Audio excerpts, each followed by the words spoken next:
Peace and love, everyone. Peace and love. Today I want to talk about why and sort of how the church removed Gnostic ideals from their teachings. But not all of them. Some hints are still remaining in the Bible. Now, there was a man called, he was an archbishop named Anthemius, and he wrote a letter written in 367, which he chose 27 books to be considered canon for the New Testament, and ordered all the others be rejected by Christians, and no Christians should have that way of thinking.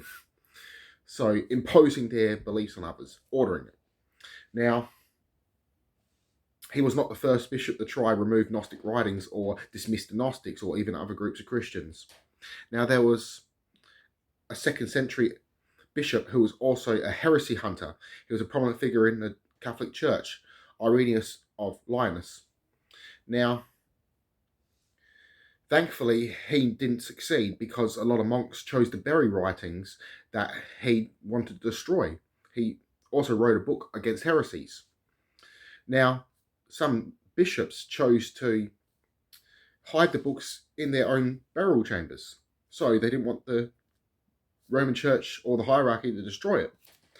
They realized that they were trying to control everything.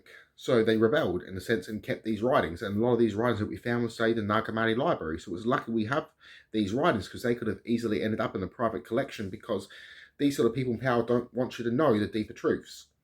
Now, the Orthodox, they believed that Jesus gave authority to the male disciples, and then from them to the church hierarchy. The Gnostics rejected this. They said no one could speak for God. No one could impose their will on others in Jesus' name. And then the church was angry that Gnostics didn't take the virgin birth and the resurrection literally. They seen it as symbolic and deeper symbolic keys to deeper understandings, to higher levels of being. They want to be like Christ themselves. And with the Catholics said, no, you can't do that, you'll be like God. So they imposed their rules, and others said you can't question. We speak for God, no one else. And the Gnostics were against this. They were ultimately against the hierarchy of the time. They were very rebellious against the dominant forces of the time. They seen them as corrupt, evil, and in a state of ignorance, imposing their will on others. And they seen the true connection to the divine, which we all carried within us, as love and compassion. And they believed that we kept reincarnating in this state of ignorance until we discovered what we truly were and got it right and learned unconditional love to try to be like Christ. And the church hated this because it was power to the people. They couldn't control everything.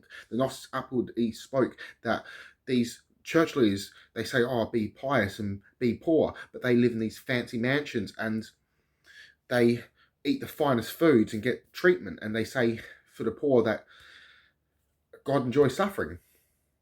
Now, the Gnostics were against this. So they were for the people. And they want to be like Jesus. And in my eyes, they were the true Christians. And it's obvious to see this. They had a much more kinder, compassionate view towards humanity. And their teachings are still useful today in this age, where Christianity and Orthodoxy and Catholicism and even Islam and all that sort of stuff only go so far. And it's ultimately destructive, because their religion comes from a war god. And the Gnostics were against this. They didn't see God as punishing and evil. They see God as all of us and all life itself, energy itself. And that we all carry this energy within us.